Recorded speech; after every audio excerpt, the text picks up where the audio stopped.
Cinema Classics is sponsored by the Gateway Film Center and is produced by John DeSando and Johnny DiLoretto. Listen to shows online at WCBE.org. I'm John DeSando. I'm Johnny DiLoretto. This is Cinema Classics. It is. And this is free speech. That's right, baby. 10 years of it. 10 years of free speech. Well, I mean, not entirely free. No, it isn't. You know, we operate within some very tasteful parameters. Right. New movie coming out, a little documentary. It's called No Safe Spaces, directed by a guy named Justin Folk. Yep. Focused on a touring conversation between comedian Adam Carolla, right, and Jewish conservative writer, talk show commentator Dennis Prager. And Carolla was in fact a conservative, is now a libertarian. Is that right? Yeah, I think he's gone far left. Okay, so the movie really follows these guys around this national tour of college campuses where they strike up this conversation about this attack on free speech. You know, all over, I'm sure you've read, all over the country, anytime a speaker proposes or poses an ideological kind of counterpoint to the classic liberal thing, these kids go nuts. Yeah. They ban them. Yeah. They cancel speaking engagements. I think it's called the cancel culture. The cancel culture. I know. It is well, that's a little different. That's when somebody does something wrong in the past or in the present, and then they're so-called canceled. You just, you get rid of them. You fire them from their cultural perch. Well, one of these flaming guys is Milo Yiannopoulos. Is it? Okay. Yeah, and he's the best example of what they want to ban on colleges. Right. And yeah. Now it's interesting because I kind of see that, right? I kind of understand the aversion to having a borderline white supremacist, white nationalist guy coming on campus and spouting his crap. You know, what I don't get is so there's a scene in the movie where one professor the students wanted a formal, they wanted to formalize rules about dressing up for Halloween on campus. And this professor basically said, no, I think you're all old enough to know how to dress for Halloween. But a large group of these students, were so on fire about this. They were calling for the guy's job. They were screaming, and it was blood curdling. Yeah. It was almost came to blows because they wanted to be protected from Halloween costumes. Yeah. I mean, it does get a little bit crazy, right? What about the professors, husband and wife, at Evergreen, where there's a day in which a minority doesn't show up at campus. It's been a tradition. Yeah. This time they said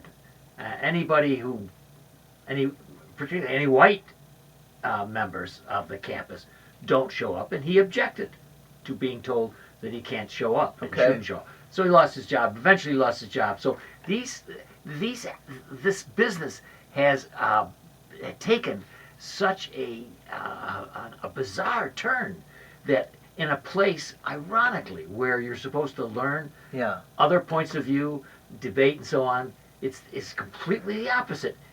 And here's my feeling about it all. Yeah. I'm for free speech, absolutely, plain and simple. Right.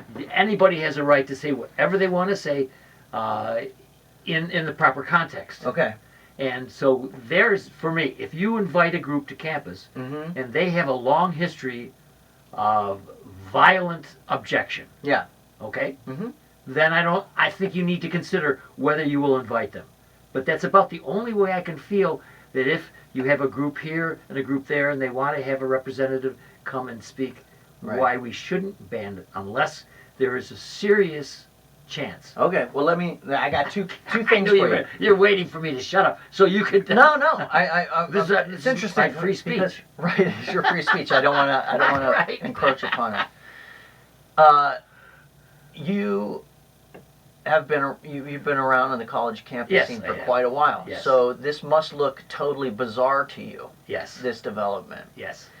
And, you know, and we have this privileged space to talk about what we want to talk about right here. Yes, yes.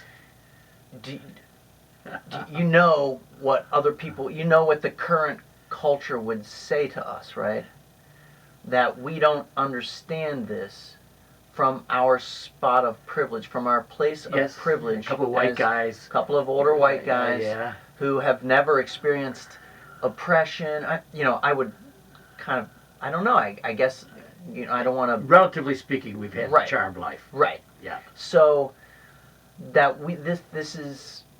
We're speaking into the ether at this point because it doesn't matter. However, we're both language guys. Yeah. We both listen in our films that we criticize for. Mm-hmm. We listen to dialogue perhaps more than anything else. Mm-hmm. We gain insight into life through that, and we hear points of view that are completely different from us. That's what films. That's the beauty of films. I'm living other lives. I'm listening to what people who don't always believe what I believe. I'm listening to artistically what they say. Yeah. This is what I think is a great gift for us. Okay. Now, if a filmmaker is not allowed to come on campus because his films are incendiary, then I have to consider what the ramifications are, but not that he or she shouldn't be allowed. Okay. So as a lifelong academic, what do you tell one of these kids, one of these younger kids who, like, one of the students that was, so horrified at the fact that somebody might dress up in a Halloween costume that was going to offend them. Yeah. On a college campus, what do you say to that kid? How do you put that in its perspective? Like, this actually is not pain as we know it, right? This is a chance for you to sort of cement your ideas, cement your moral stance, your ethical stance, but does that actually cause you pain? Yeah, it's a great question. It's, of course, at the heart of the film and at the heart of what's happening now across the country. When you consider that even our president has a habit of squashing opposing opinions, right. All right? When you have the most powerful person in the world doing that, we have a serious problem. Now, to the student, well, to now your that question, is pretty great. I mean, that's a great point, right? Yeah. So you have people squashing ideas on both sides. Yeah. So this kid, and boy, it is the heart of it. I can just see the kid coming into the office saying, hey, this is what we want to do. What I tend to do is to be open to the possibility, but talking it through as well as bringing in those who would be opponents to see whether we have something good for the whole campus going on here. In other words, I'd give that student a chance to promote his or her speaker, but in the context of discussion even before it's allowed. If it's potentially incendiary, then that's the way I don't know how to handle it in the end. That's what I'm asking. How do you handle the angry ones? Who are the angry ones who are so afraid to hear something that might ruffle their feathers. Yeah, and believe me, it is. It seems like there are a lot of feathers. Oh man, and it is not easy, but I think it is a slow process of negotiation, of discussion. It's a manifestation of the very principle itself. Allow them to make their case. Allow anyone to make a case for having a speaker come to campus. Now, in one of these cases, for instance, it cost the university $600,000 to protect them against the potential outside violence. Yeah. This is not a small matter to bring in contentious speakers. Right. But it can't be stopped immediately. It has to go through a process. I don't even know why you'd have a guy like that on there, quite frankly. I would be interested in hearing. Would you? I would be. Okay. I would be interested in listening. One last question, and bringing it back to let's bring it back to the sphere of movies. Yes. So the Golden Globe nominees are out. They're obviously, as you know, they always they're pretty good indicator of what the Oscars are going to look like. I feel like, given the backlash to the Golden Globe nominations, that the Oscars are going to course correct. But immediately when the nominations were announced, there was this sort of critique that, again, You don't see a lot of women represented in the director categories. You didn't see a lot of color represented in the acting categories. I mean, and there's been a lot has been written about, celebrating again the toxic masculinity of Tarantino. Once Upon a Time in Hollywood is toxic masculinity. The Irishman is more old white guys, shooting each other. Like, where do we go from there? Like, can you tell that audience that's so riled about this? Can you convince them that there's something of value in these movies? I think there has been a movement in the last few years for equality. I think it has happened. I also think people forget that some decisions are made not on the case of color, but on the case of quality.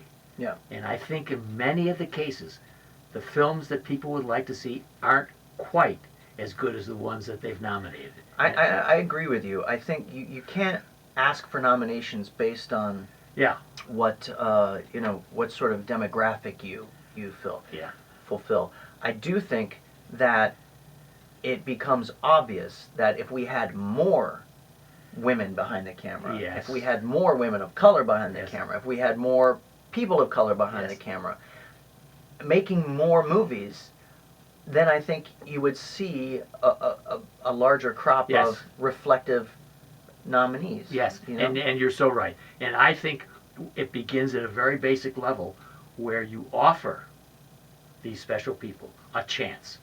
And the more, to use your idea, the more that the diversity, the bigger the diversity, the more films that diverse people are able to helm, the better chance we're going to have, as in the case of Moonlight, the better chance we're going to have for it to win. Right.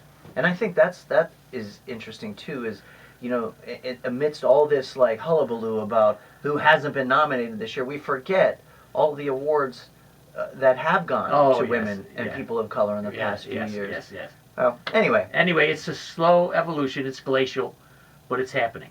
Yeah. And the film that supposedly we had today was No Safe Spaces. No Safe Spaces. You know what? Probably fewer people will see it than have heard of it. I don't even know if our little space is safe. No, not with you in it.